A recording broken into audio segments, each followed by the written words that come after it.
للہ رب العالمین والصلاة والسلام علی رسولہ الکریم۔ علماء کرام، برادران اسلام اور عزیز بچوں، میرے لیے بہت سعادت مندی کی بات ہے کہ اتنی مبارک مجلس میں اللہ نے توفیق سے حاضری کی۔ کلام پاک کو اپنے دماغ میں، اپنے سینے میں محفوظ کرنا یہ بہت بڑی عبادت ہے، اور ایک ہفتے میں نہیں، سالوں تک وہ بیچارہ یاد کرتا رہا، پڑھتا رہا، دماغ میں لیتا رہا، اور ہم نے تو سن لیا کہ قرآن پورا ہو گیا، لیکن فرشتوں میں دھوم ہوگی۔ اللہ کیا کتنا اونچا مقام ہے۔ یہ اتنی مبارک مجلس ہے کہ اللہ کا کلام کے طفیل میں ہم جو ارادے لے کر، جو نیتیں لے کر یہاں آئے اور اللہ سے دعا کریں گے تو اللہ کی ذات سے کبھی امید ہے اللہ دعائیں قبول فرما لیں گے۔ یہاں ہمارا بیٹھنا رائے گا نہیں۔ قرآن کریم اللہ کا کلام ہے، اور یہ بچے نے اپنے سینے میں اس کو لیا۔ حضرت نبی پاک صلی اللہ علیہ وسلم نبی بننے سے پہلے کتنے سال تک ایک غار میں جاتے تھے، غار ہرا، اور وہاں اللہ سے تعلق قائم کرتے تھے، عبادت کرتے تھے، اور کتنے سالوں کے بعد آپ صلی اللہ علیہ وسلم غار ہرا میں تھے۔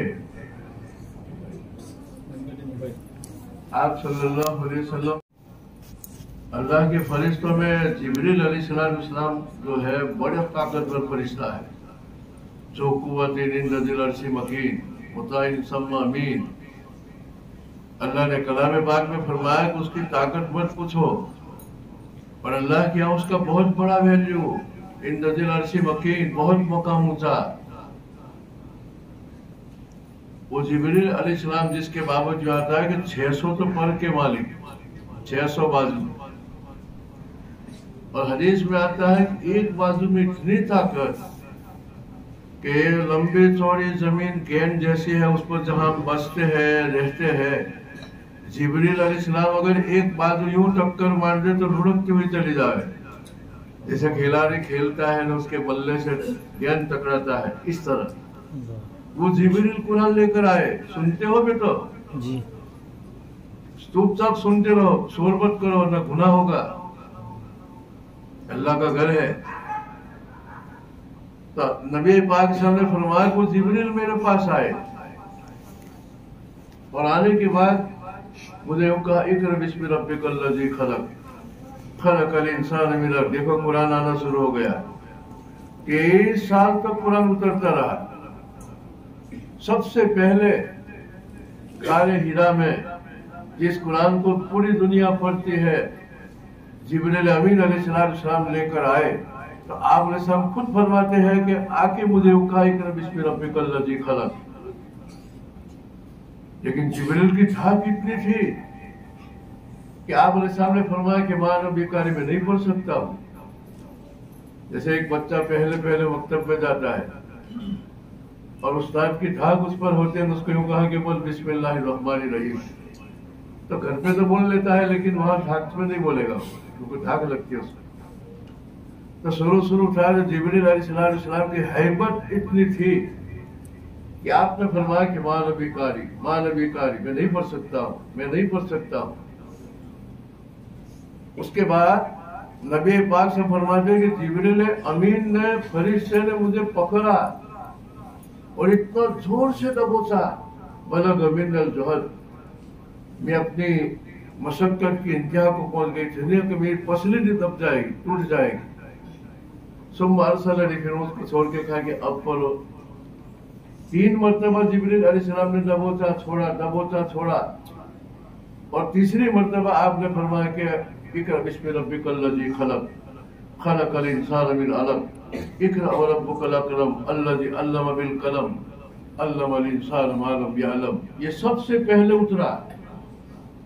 یہ میں آپ کے سامنے بتلا رہا ہوں کہ قرآن کی شروعات دنیا میں آنے سے کیسے ہوئی۔ आप सल्लल्लाहु अलैहि वसल्लम का साना कांप रहा था और आपके ऊपर खौफ मुसल्लत हो चुका था जिब्रील का, जिम्मेदारी के एहसास का। ये क्या हो गया? दौड़े दौड़े दौड़े अपने घर पे आए। हजरत खदीजा रज़ियल्लाहु ताला अन्हा आप अलैहिस्सलाम की पहली बीवी थी। आंखों का सम्मेलोनी सम्मेलोनी सम्मेलोनी। खदीजा ने कहा कि क्या कहते हो? मुझे चादर उड़ा दो, मुझे चादर उड़ा दो, मुझे चादर उड़ा दो। खसी तो ला नफ्सी, मुझे जान का खतरा है, मुझे जान का खतरा है। यानी जिब्रील अलैहिस्सलाम की ताकत, उसकी धाक, उसकी हैबत आप पर ऐसी मुसल्लत थी क्योंकि फिर से आएंगे वो। यह है कि मुझे जो जिम्मेदारी दी वो जिम्मेदारी दूसरों को पहुंचाने की है। कुरान और चारों तरफ दुश्मन है, मैं कुरान की बात करूंगा तो खसी तो ला नफ्सी, जान का खतरा है, तो चादर उड़ा लो। आमतौर पर आदमी को, बच्चे को डर लगता है तो ओढ़ के सो जाता है। तो आप ससुर ने फरमाया कि मुझे चादर उड़ा लो ताकि जरा धाक कम हो जाए। उसके बाद जब बहुत डरने लगे तो खदीजतुल कुबरा ने कहा अल्लाह ला युखज़िकुल्लाहु अबदन, मैं कसम खा के कहता हूँ कि मोहम्मद, अल्लाह आपको रुसवा नहीं करेगा, यानी आपकी मदद अल्लाह छोड़ेगा नहीं। अल्लाह आपकी मदद हर कदम पर, थोड़ा घबराओ मत। देखो कैसे अहलिया थी खदीजा कि हजरत नबी पाक शाम को यूं फरमा रही है कि आप घबराओ मत। और उसकी वजह और कारण क्या बताया जानते हो? नबी बनने से पहले हजरत मोहम्मद अलैहिस्सलाम के ऊंचे अखलाक खदीजा देख रही थी रोजाना। उनमें से एक अखलाक बताए, तहमिल अलकल, ए मोहम्मद खुदा की कसम खा के कहती हूँ आपको अल्लाह रुसवा नहीं करेगा। क्यों? आप लोगों के बोझ को उठाते हो। एक आदमी के माथे पर कर्जा है तो आप उन्हें यूं कह देते कि चलो मैं अदा कर दूंगा। देखो बोझ ले लिया कि नहीं? बोझ पड़ते नहीं थे, बोझ उठा रहे थे। ये बहुत बड़ी इबादत है, इसको हम जन्नत समझते हैं। अल्लाह की मदद को लाने के लिए इस किस्म के अमाल बहुत बड़ी नियामत है, बहुत बड़ी इबादत है। अल्लाह के मदद की सबसे ज्यादा जरूरत है अल्लाह के रसूल को सल्लल्लाहु अलैहि वसल्लम। तो खदीजतुल कुबरा ने फरमाया कि आप पर मदद इसलिए अल्लाह की आएगी कि तहमिल, और आप लोगों के बोझ को उठाते हो, किसी का बोझ सर पे ले लेते हो। दूसरी सिफत क्या बताई? तक़रीर, आप मेहमान नवाज। कोई मेहमान आता है तो खुशी खुशी आप उनकी मेजबानी करते हो, मेहमानी करते हो। ये बहुत बड़ी इबादत है मेहमानी और मेजबानी। हम इसको दुनियावी चीज समझते हैं, जन्नत समझते हैं, लेकिन पैगंबर की आदत है, पैगंबर की सिफत है, अल्लाह की मदद को लाने वाली चीज है। किसी का बोझ उठा लेना, मेहमानों की हो सके इतनी मेहमानी करना। हदीस में आता है कि जो ईमानदार है युक्रिम ज़ैफ़, वो मेहमान का इकराम करता है। हमारे दिमाग में क्या है कि ये भी नहीं खाएगा, ये भी नहीं खाएगा, ये भी नहीं खाएगा। एक खिलाना मकसद नहीं है। आने वाला मेहमान जब आया उनके सामने तुमने दुनिया भर की चीज रख दी तो चाहे लुकमा न खाए, लेकिन उसका दिल और दिमाग खुशी से भर जाएगा कि मेरा कितना इकराम किया, मेरा कितना इकराम किया। लेकिन हमारे समाज में क्या है, ये तो कुछ ये भी नहीं, ये भी नहीं, ये भी नहीं, इस तरह से करते हैं। ये मकसद खिलाना थोड़ा है, वो तो अपने घर पे खाता है। उसका इकराम का हुक्म है कि उसका इकराम करो। तो नबी पाक सल्लल्लाहु अलैहि वसल्लम की आदत थी नबी बनने से पहले कोई भी मेहमान आए तो उसका इकराम करने की। तीसरा आदत क्या थी? तक़सीमुल मादूम। ऐ मोहम्मद, खदीजतुल कुबरा फरमा रही है, आप जिनके पास कुछ नहीं होता है कमा के ला के इनको दे देते हो। आपके पास लंबी फहरिस्त रहती थी मक्का की, और मक्का में जिन लोगों के घरों में चूल्हा नहीं जलता था, जो बेचारे मुफलिस थे, नादार थे, पैसे और माल जिनके पास नहीं होता था, शाम कपड़े बेच के आके जो नफा होता पूरा उनको दे देते के लोग, पूरा का पूरा, नबी बनने से पहले। तो खदीजतुल कुबरा ने फरमाया कि तो ऐसे सिफात का आदमी हो उस पर क्यों अल्लाह की मदद की बारिश ना आए। वल्लाहु ला युखज़िकुल्लाह, खुदा की कसम अल्लाह आपको रुसवा करेगा नहीं। अभी हालात हिंदुस्तान के ऐसे है कि सबसे ज्यादा जरूरत है अल्लाह की मदद की हमें। तो खाली नमाज से और रोजे से और उम्रों से मदद ना आवे, ये अपनी जगह पर बहुत बड़ी नेकी है, बहुत बड़ी नेकी है, लेकिन بعض आमाल بعض वक्त में ऐसे है कि अल्लाह की नुसरत लाते हैं। देखो यहाँ खदीजतुल कुबरा ने फरमाया, खुदा की कसम कोई बाल बैक आपका नहीं कर सकता है। और उसका कारण क्या बताया कि आप में तो कितने ऊंचे ऊंचे सिफात है, बोझ उठा लेना, मेहमानी करना, न हो उसको ढूंढ के देना, इसको हम क्या है दुनियावी झंझट समझते हैं। हमने शैतान के वसवसों से सिर्फ दीन को मस्जिद में बंद कर दिया कि बस मस्जिद के अंदर दीन है, उसके बाद नहीं, सिर्फ नमाज पढ़ना और जिक्र कर लेना। आप सल्लल्लाहु अलैहि वसल्लम की पूरी जिंदगी देखो नबूवत से पहले। खैर उसके बाद खदीजतुल कुबरा ने फरमाया कि आप घबराओ मत। और वर्का नाम का एक बहुत बड़ा पादरी था, तौरेत और इंजील पढ़ा हुआ था, उनके पास खदीजतुल कुबरा आप सल्लल्लाहु को लेकर पहुंची। गांव में कभी कोई चीज होती है, कोई हादसा पेश आता है, तो आज भी रिवाज है कि गांव में कोई समझदार आदमी होता है, उनके पास लोग जाते हैं, मशवरा करते हैं, पूछते हैं कि ऐसा हुआ, कुछ मदद करो, कुछ मशवरा दो, कुछ राय दो। तो उस जमाने में वर्का थे, मक्का में वर्का नाम का एक पादरी था, तौरेत और इंजील पढ़ा हुआ था, अगली किताबें पहले नबियों की। खदीजतुल कुबरा उनके पास लेके गई और यूं कहा कि भतीजे की बात सुनो। नबी पाक साहब ने कहा कि देखो वर्का, मैं तो गाड़ी हीरा में था और रोज जाके अल्लाह अल्लाह करता था। पूरा किस्सा सुना दिया। एक दफा कोई आया और मुझे दबोचा, इतना दबोचा कि पसली टूटने का अंदेशा था। और फिर उका इकरा इकरा पढ़, इस तरह से पूरी किस्सा सुना दिया। वर्का ने कहा कि ये तो फरिश्ता है जो अगले नबियों पर आए, मूसा पर आया, यानी आप नबी बन गए।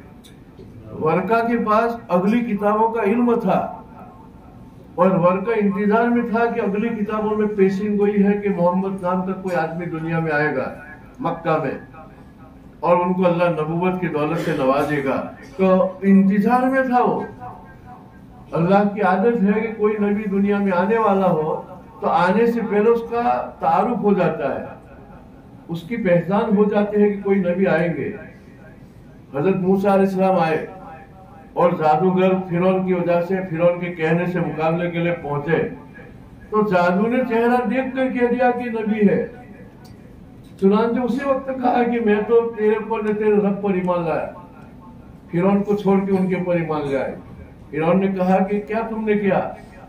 उल्टा फांसी पे लटका दूंगा, पैर काट डालूंगा, एक हाथ काट डालूंगा और फांसी पे लटका दूंगा अगर मूसा की मानी तो। जादूगरों ने कहा फक ज़ीमान तो कहा, उससे हो सके वो कर ले, हम तो मूसा पर उसके रब पर ईमान ले आए। तो नबी दुनिया में आने से पहले उसका तारुफ इस तरह से हो जाता है कि आते ही लोग पहचानने लगते हैं कि नबी है।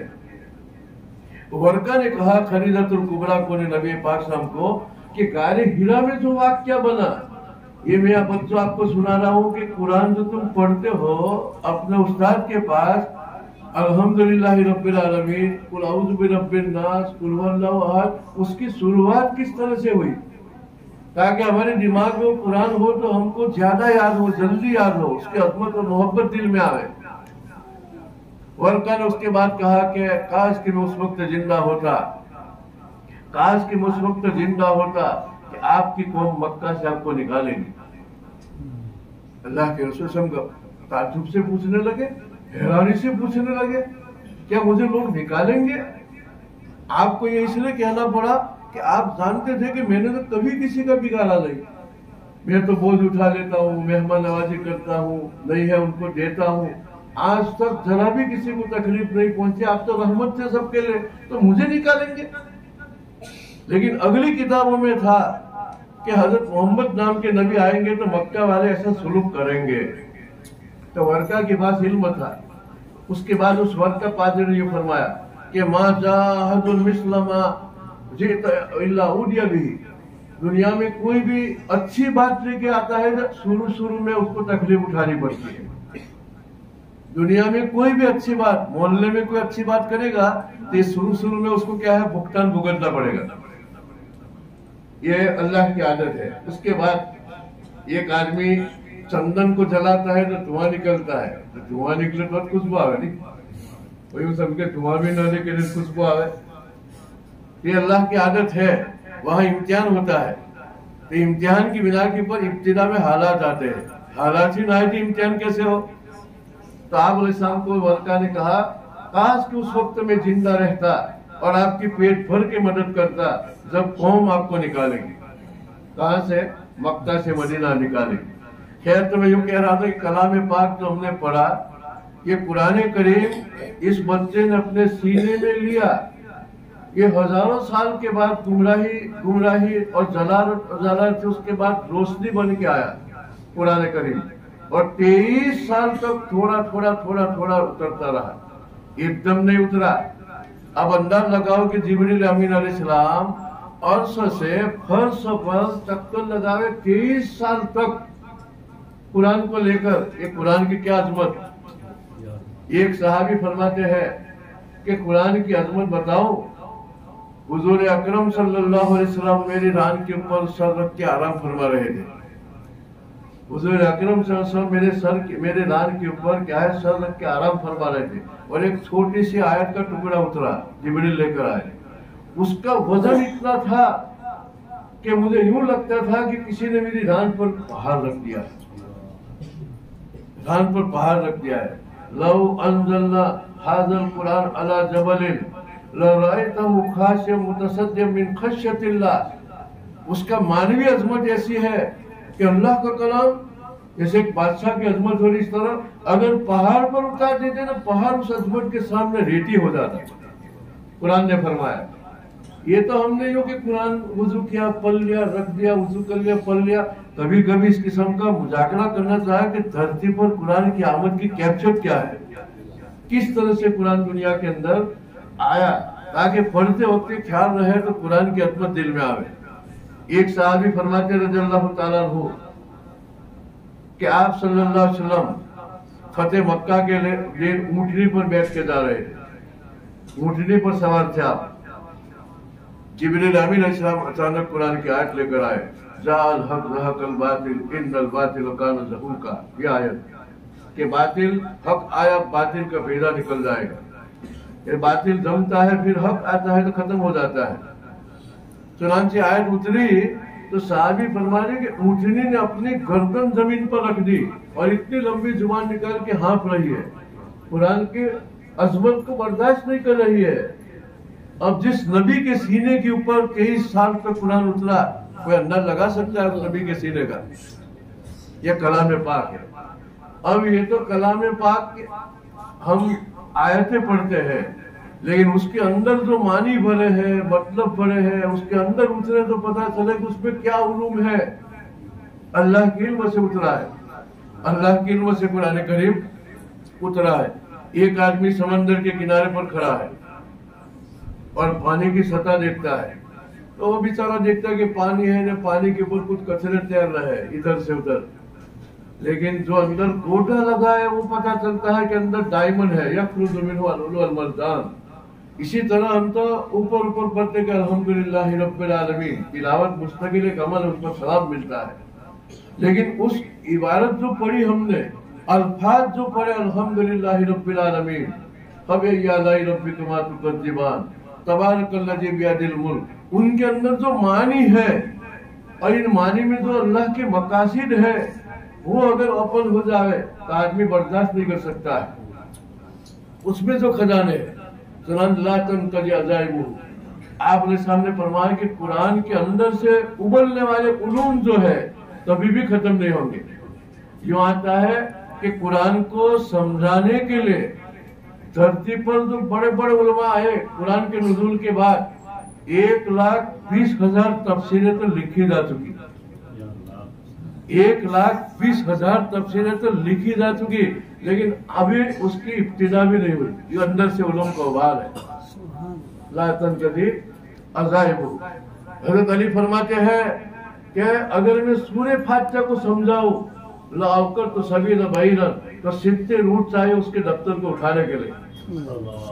خالی سورہ فاتحہ کے اندر سے نکلا ہوا، یہ تو ہم خالی پڑھ لیں کہ الحمدللہ رب العالمین، الف لام میم پر 30 نیکی ایسے تھوڑی ملتی ہے، الف لام میم۔ تو قرآن کی عظمت جتنی ہوگی قرآن پر عمل کرنے کا شوق ہوگا۔ خیر تو میں یہ کہہ رہا تھا کہ بچے نے جو اپنے سینے میں قرآن لیا ये कुरान की इब्तिदा इस तरह से हुई। कुरान के आने से पहले हजरत ईसा अलैहिस्सलाम और नबी पाक सल्लल्लाहु के बीच में बहुत लंबा अरसा हो चुका था, तो पूरी दुनिया में जहालत का अंधेरा था। अगर दुनिया के बड़े बड़े अक्लमंदों को, फिलसफियों को जमा करके पूछा जाता कि इन गुमराही को दूर करना है, ये गुमराही के अंधेरे को खत्म करना है, कैसी गुमराही? बात बात में झगड़े। अगर किसी का घोड़ा किसी के घोड़े से आगे निकल जाए तो बरसों तक लड़ाई हो जाएगी, तेरा घोड़ा मेरे घोड़े से आगे क्यों निकला। वो बकर और तगलब की बाहम लड़ाई सदी, जिसमें उन्होंने आधी गंवा दी। दो खानदान थे बकर और तगलब, मामूली बात पर झगड़ा हो गया, 50 साल तक लड़ते रहे। न झगड़ा कोई मुल्क को दौलत का था हो, करिश्मा एक अपनी जहालत का था हो। कोई मुल्क के लिए नहीं लड़े, जहालत की बुनियाद पर लड़े। जहालत इतनी थी कि लड़ते थे, न तरते थे हरगिज़ अड़ बैठते थे, सुलझते नसी जब जगड़ बैठते थे। जो दो शख्स आपस में लड़ बैठते थे, सदहा कबीले बिगड़ बैठते थे। दो आदमी लड़े तो बगैर पूछे इसका खानदान मैदान में आके बरसों तक लड़े। अब कुरान ने आके फरमाया कि उस्कुरू नेमतुल्लाह इज़ कुंतुम आदान, याद करो अल्लाह की इस बड़ी नेमत को, तुम तो दुश्मन थे कुरान के आने से पहले। अल्लाह ताला ने महज इस्लाम की बरकत से मोहब्बत पैदा की। तो ये बच्चे जो मकतब में पढ़ते हैं, आज हिंदुस्तान के हालात ऐसे हैं कि हमारे ईमान की, हमारे इस्लाम की और ईमान और इस्लाम के साथ इस्लामी अखलाक की हिफाजत के लिए मकतब से ऊंची कोई तदबीर नहीं। सबसे बड़ी तदबीर क्या है? मकतब है, उससे बढ़ के कोई तदबीर हमारे पास है ही नहीं। इसलिए ये बच्चे जो पढ़ते हैं और यहाँ सबसे पहले वो सीखते हैं कि अल्लाह एक है, मोहम्मद अल्लाह के रसूल है।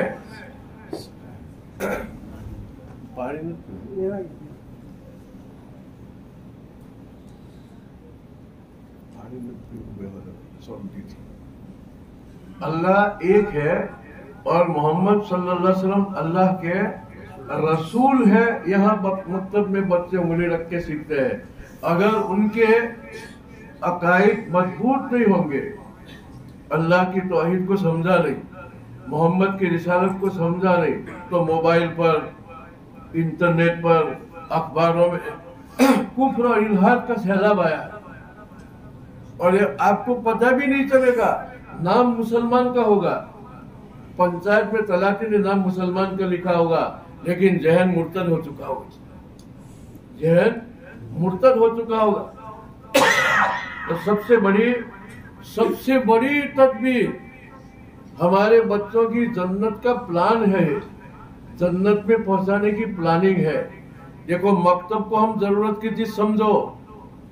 अगर इन मदरसों को हमने जरूरत की चीज नहीं समझी और खाली रस्म रिवाज समझा तो उसके वजूद का खतरा है, उसके वजूद का खतरा है। अगर हमने इसको नेमत समझ कर शुक्र अदा नहीं किया तो डर लगता है कि अल्लाह इस नेमत को सल्ब कर ले और खाली रिवाज रह जावे और ईमान और इस्लाम का दिवालिया निकल जावे। इब्न अब्बास रज़ियल्लाहु ताला अन्हु छोटे बच्चे थे, नबी पाक सल्लल्लाहु अलैहि वसल्लम ऊँटनी पर बैठ के जा रहे थे सल्लल्लाहु अलैहि वसल्लम।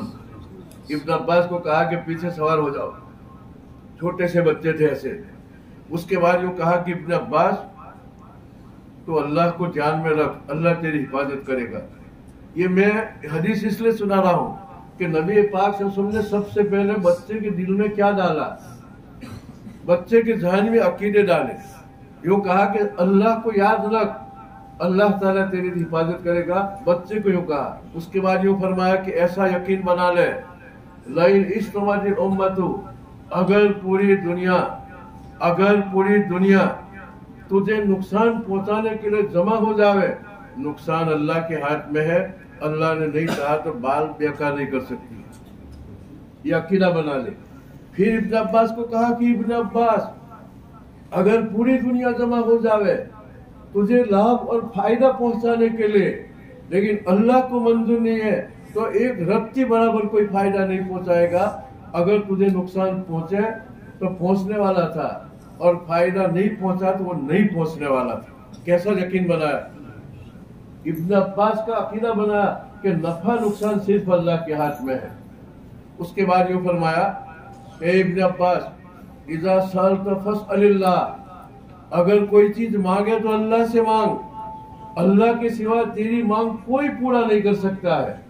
اگر کسی نے کی بھی تو اللہ نے اس کے دل میں ڈالا، اگر اللہ اس کے دل میں نہیں ڈالتا تو تیری وہ مراد پوری نہیں کر سکتا. اذا استعنت فاسأل اللہ، جب تو کسی سے مدد مانگے تو سب سے پہلے اللہ سے مانگ. اس لیے سورہ فاتحہ میں ہم قول باندھ کے یوں کہتے ہیں تحریمہ میں ایاک نعبد و ایاک نستعین، اے اللہ تیری عبادت کرتے ہیں، مدد تو تجھ سے مانگیں گے، مدد تو تجھ سے مانگیں گے. اگر ہاتھ پر سے کوڑا بھی صحابی کا گر جاتا تھا تو کسی کو یوں نہیں کہتے کہ میرا کوڑا لاؤ، نیچے اتر کے خود لے لیتے تھے. یعنی عمل ایسا کرتے تھے اللہ کے رسول کے فرمان پر صحابہ رضوان اللہ تعالیٰ علیہ. آپ نے فرمایا اگر سالن میں نمک بھی نہ ہو تو اللہ سے مانگو کہ اللہ نمک نہیں ہے. یعنی آپ تربیت کرنا چاہتے تھے صحابہ کی، اللہ کے ساتھ فٹ کرنا چاہتے، ایسے عقائد دینا چاہتے، ذہن بنانا چاہتے تھے. تو اصل تربیت ذہن کی ہے، اور یہ مدرسے سے زیادہ گھر میں بھی کرے، مدرسے سے زیادہ گھر میں بھی کرے.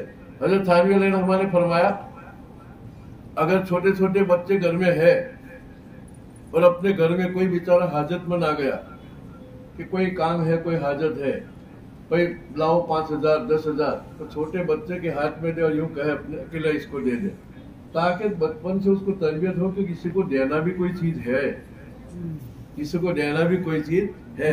اور اگر 2 بیٹے ہیں اور اس کی ماں ایک بیٹے کو دیتی ہے کہ لے 25 روپے ناشتہ کر، تو یوں نہ کہے کہ اس کو مت دینا، ورنہ بچپن سے یہ بیج ڈال دیا کہ بھائی بھائی کو نہ پوچھے، بھائی بھائی کو نہ پوچھے، کیونکہ پہلے دن بیج ڈالا تھا کہ اس کو نہیں دینے کا، اپنے بھائی کو نہیں دینے کا، تو اکیلا کھانا. تو یہ معمولی چیزیں ہیں، لیکن گھر سے ماحول بنتا ہے، اور گھر سے ماحول بننے کے بعد مدرسے میں آنے کے بعد کیا ہے، پروان چڑھتا ہے، وہ آگے بڑھتا ہے. جیسے مکان بننے کے بعد رنگ روگن ہوتا ہے تو رنگ روگن سے ذرا اچھا لگتا ہے، تو اصل تو اس کو ماحول ملے. خیر، پھر اللہ کے رسول صلی اللہ علیہ وسلم نے ابن عباس کو فرمایا کہ النصر مع الصبر، اگر کوئی مصیبت کوئی حالت آوے تو برداشت کر لینا، یہ سہ لینا، اللہ کی مدد آئے گی.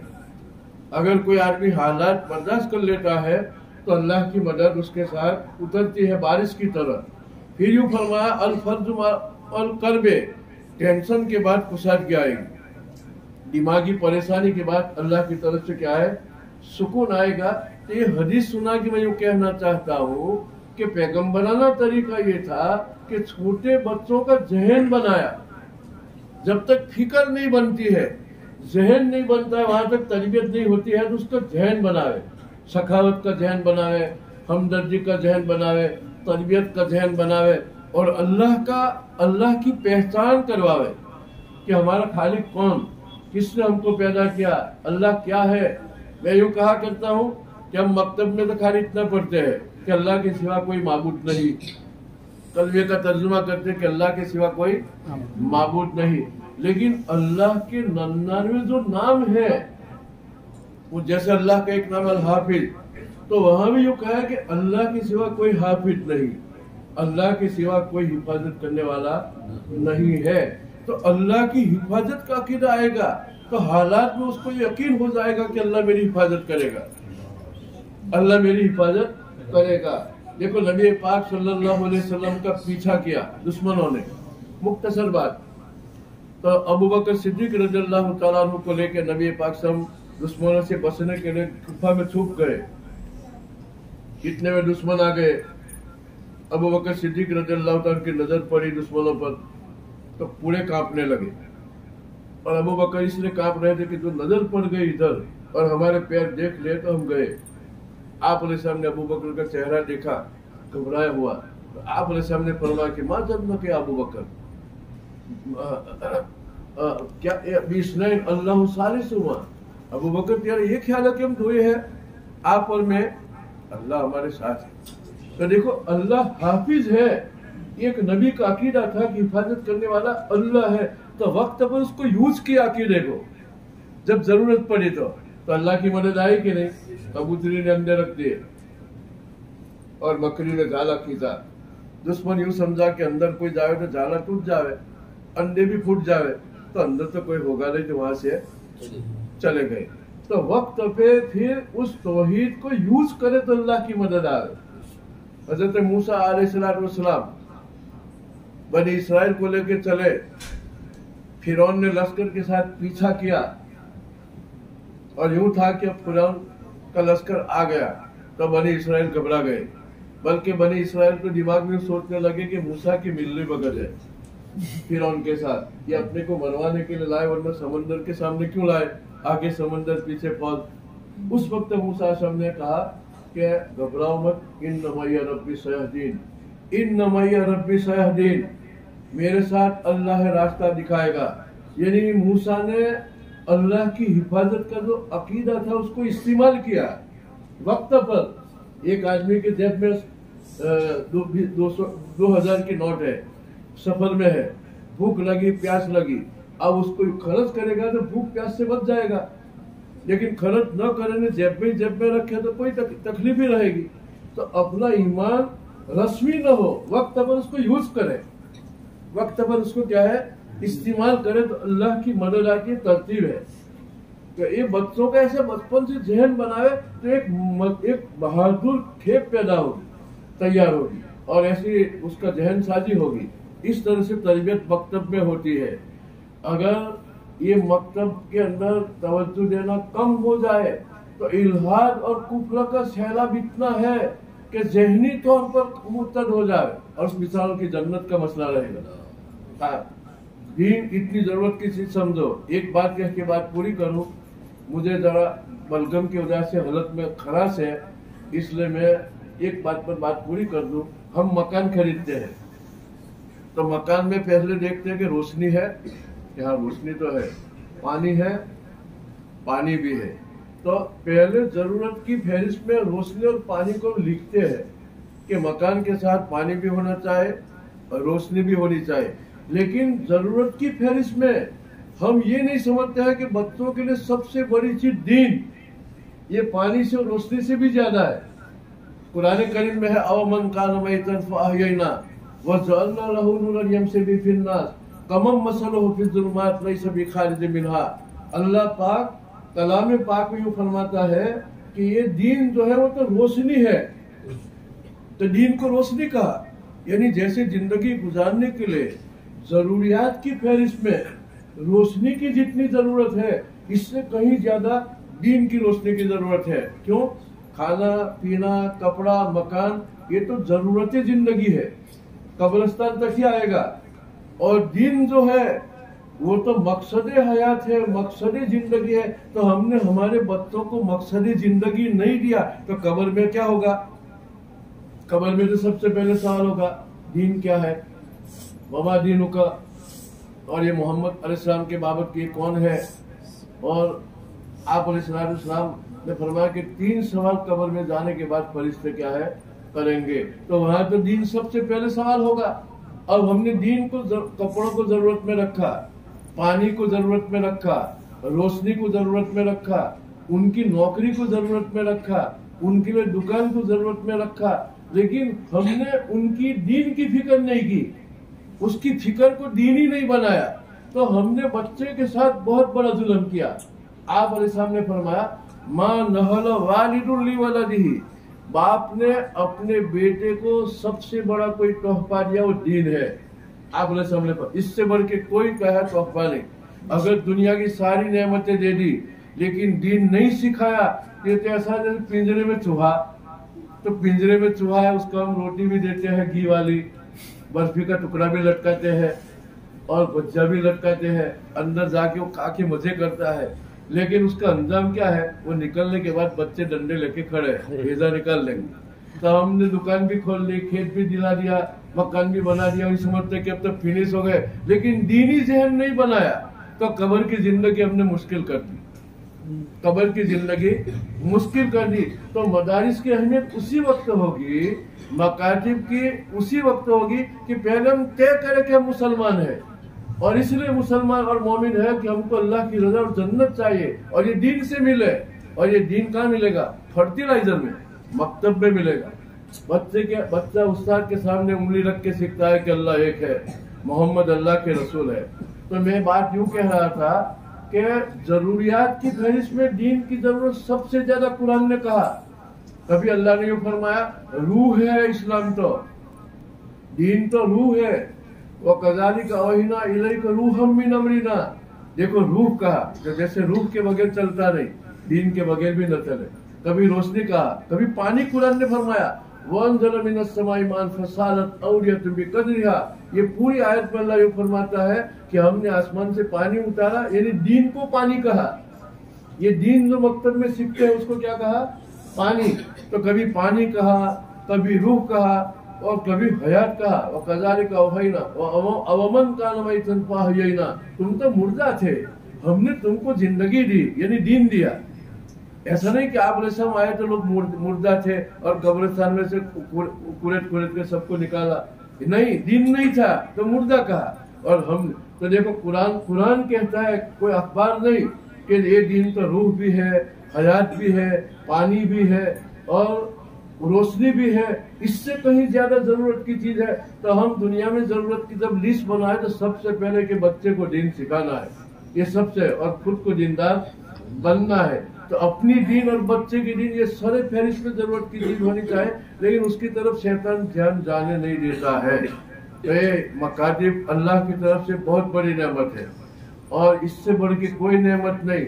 हिंदुस्तान के आवाम का और सबका अगर ईमान और इस्लाम का बचाव है तो ये मकातिब ही से है। दारुल उलूम में न जावे तो चले, लेकिन यहाँ अगर उंगली रख के नहीं सीखा कि अल्लाह एक है, मोहम्मद अल्लाह के रसूल है, फरिश्ते हक है, जन्नत हक है, तो फिर खतरा है। अभी 5 दिन का वाक्य सुनाऊं। मेरे घर पे एक नौजवान बच्चा आया बड़ौदा से। उसने यूँ कहा कि मुझे देवबंद पढ़ने जाना है। मैं कॉलेज करता हूँ, लेकिन अब मुझे देवबंद क्या है, पढ़ने जाना है। मैं अरबी डॉन तक पढ़ता था, उसके बाद मैंने स्कूल में जाना शुरू कर दिया। मैंने कहा कि क्यों? कि हम तो 4 साथी थे, तो मेरे 3 साथी अल-अज़्बिल्लाह मुर्तद हो गए, मुसलमान। ये 5 दिन की बात कर रहा हूँ। और मेरे अब्बा ने कहा कि अब तू पढ़ने चला जा। तो मैंने कहा कि मुर्तद क्यों हो गए? तो कहा कि वो जब साइंस में आए और उन्होंने ये पढ़ा कि इंसान पहले बंदर था, तो फिर आगे बढ़ते बढ़ते सोचते सोचते यूँ कहा कि अल्लाह है तो दलील से साबित करो, अकली दलील से साबित करो। तो पहले तो वो इस किस्म के बकवास करने लगा, और उसके रंग में मेरे 2 साथी भी रंग गए। इस किस्म की बहुत सारी चीजें मेरे सामने कही, तो फिर वो क्या है, मुर्तद हो गए। मैंने पूरी बात ध्यान से सुनता रहा। उनके दिमाग में भी थोड़ा थोड़ा था कि अल्लाह है कि ऑटोमेटिक दुनिया चलती है। तजद्दुब था। तो मैंने मजाक करते करते उसके यूँ कहा कि मैं जिस कुर्सी पर बैठा हूँ, ये कुर्सी जानते किस तरह से आई? मैं 4 व्हील लेके सफर में जा रहा था, तो अचानक आंधी चली। मैंने मजाक की, और आंधी चली तो जंगल के दरख्त उड़ के आने लगे, और वो आपस में ऐसे टकराने लगे कि पाते बनने लगे पॉलिश के साथ, और धूल की कुर्सी बनी और नीचे गिरी। तो मैंने कहा कि गाड़ी ठहरा, कुर्सी ले लो। तो वहां से मैं कुर्सी लाया, तो वो मुझे कहता है कि वो तो कहीं हो। तो मैंने कहा एक कुर्सी ऑटोमेटिक नहीं बनती है, तो इतना बड़ा चांद, सूरज, सितारा, समंदर, धरती ऑटोमेटिक बनी। खाली एक ही मिसाल मैंने दी। फिर मैंने मजाक में कहा कि एक और जगह पे जा रहे थे, तो हवा में पानी की पिचकारियां हो रही थी, और अचानक वो इंसान बन के नीचे गिरा। ये तो हो तो और बड़ा से इंसान बनता है, मतलब हमने तो ऐसा देखा। और दौड़ता वो इंसान चला गया। फिर मैंने कहा कि तेरे ध्यान में कोई ऐसी भैंस है जो अंडा दे? क्यों? मेरे को अंडे के लिए भैंस चाहिए। तो बोला ना, अंडा तो मुर्गी दे, और भैंस तो अंडा ना दे, दूध दे।